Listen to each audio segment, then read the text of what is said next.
খবরটা পাওয়ার পরেই আমাদের পুলিশ সেখানের মধ্যে এসছে এবং প্রাথমিক পর্যায়ের মধ্যে আমরা যেটা দেখতে পেয়েছি যে একটা বাচ্চা ছেলে স্বর্ণাভ বিশ্বাস বলে 8 বছর বয়স, তার ডেড বডি রিকভার হয়েছে এবং সেখানের মধ্যে জনতা একটু উত্তেজিত হয়ে সেখানে সাসপেক্টেড যারা আছে তাদেরকে সেখানের মধ্যে মারধর করেছে। আমরা তাদেরকে হাসপাতালে পাঠিয়েছি।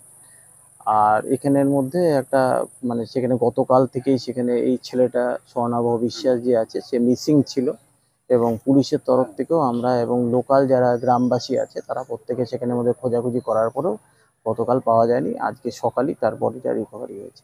নদিয়াতে হত্যে বালককে নৃশংস খুনকাণ্ডে গ্রেফতার করা হলো 4 জনকে।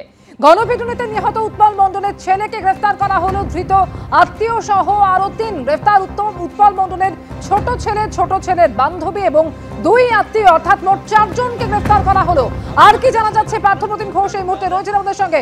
পার্থপ্রতিম, বালককে নৃশংস খুনের ঘটনায় 4 জন গ্রেফতার, কাদের গ্রেফতার করা হলো, কি জানা যাচ্ছে? দেখো অমৃতা, এই ঘটনায় গ্রেপ্তার হয়েছে এবং যে বিষয়টা তার পাশাপাশি কিছু জায়গায় ধোঁয়াশা সেটাও কিন্তু বজায় রয়েছে। গ্রেপ্তার হয়েছে যারা, তারা হচ্ছে উৎপল মণ্ডল, তার ছেলে, তার পরিবারের অন্যান্য সদস্যরা, অন্যদিকে হচ্ছে তার আত্মীয়, তারা কিন্তু গ্রেপ্তার হয়েছে। কেন গ্রেপ্তার? কারণ হচ্ছে যে বিষয় সেটা হচ্ছে বালকের বাবা গতকাল রাত্রেবেলা থানায় অভিযোগ দায়ের করেছেন নাম দিয়ে এবং সেক্ষেত্রে গতকালকে ময়নাতদন্তকারী চিকিৎসকরা জানিয়েছেন বালক কিন্তু খুনই হয়েছেন এবং তাকে একেবারে শ্বাসরোধ করে খুন করা হয়েছে।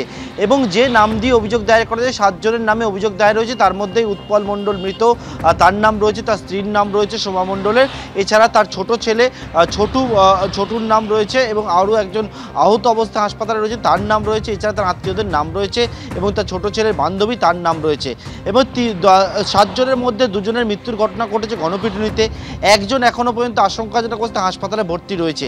আর অন্যান্য যে 4 জন থাকে সেই 4 জনকেই পুলিশ অপহরণ এবং খুনের ধারায় যে মামলা হয়েছে সেই মামলায় গ্রেপ্তার করেছে। পুলিশের তরফ থেকে যে বিষয়টা বলা হচ্ছে, মূলত এই যে 4 জনের গ্রেপ্তার করা হয়েছে তাদেরকে জিজ্ঞাসাবাদ করে তারা কিন্তু এই খুনের ঘটনার সঙ্গে যুক্ত বা তারা ক্রাইমটা কমিট করেছে তারা কিন্তু স্বীকার করেনি। কিন্তু যেহেতু এফআইআর এর নাম রয়েছে এবং সেক্ষেত্রে কিন্তু তাদেরকে গ্রেপ্তার করা হয়েছে এবং তাদের আজকে আদালতে পেশ করে 14 দিনের জন্য হেফাজতে চাওয়া হয়েছিল। 10 দিনের জন্য পুলিশ, তেহট্ট থানার পুলিশ নিজেদের হেফাজতে পেয়েছে। পুলিশ জানে তাদেরকে জিজ্ঞাসাবাদ করে পরবর্তী তদন্তটা তারা এগিয়ে নিয়ে যাবেন, ঘটনাটা কী ঘটেছে সেটা তারা জানবেন। কিন্তু ধোঁয়াশাটা কোন জায়গায়? ধোঁয়াশাটা এই জায়গাতেই রয়েছে যে শুক্রবার দিনকে যখন এই ঘটনাটি ঘটলো, বালক নিখোঁজ হলো দুপুর 2:30 নাগাদ। কিন্তু পুলিশ সূত্রে পুলিশ জানতে পারছে যে উৎপল মণ্ডল তার ছোট ছেলে যাকে গ্রেপ্তার করা হয়েছে সে অসুস্থ হয়েছিল, পেটের যন্ত্রণা হচ্ছিল এবং তার জন্য উৎপল তার স্ত্রী তার ছেলেকে নিয়ে হাসপাতালে গিয়েছিল সকাল 11টা নাগাদ। তারা ফেরে সন্ধ্যে 6:30 নাগাদ। অন্যদিকে এই বালক নিখোঁজ হয় দুপুর 2:30 নাগাদ। সুতরাং এই যে টাইমটা এটাও কিন্তু তারা মিসম্যাচ হচ্ছে। পুলিশ জানাচ্ছে সব দিকেই তারা কিন্তু তদন্ত করে সমস্ত বিষয়টা খোলা রেখে এগিয়ে নিয়ে যাচ্ছেন। অমৃতা, ধন্যবাদ পার্থপ্রতিম। 4 জনের গ্রেফতারি আর এই নিয়ে পুলিশ কি বলছে শোনাবো আপনাদের।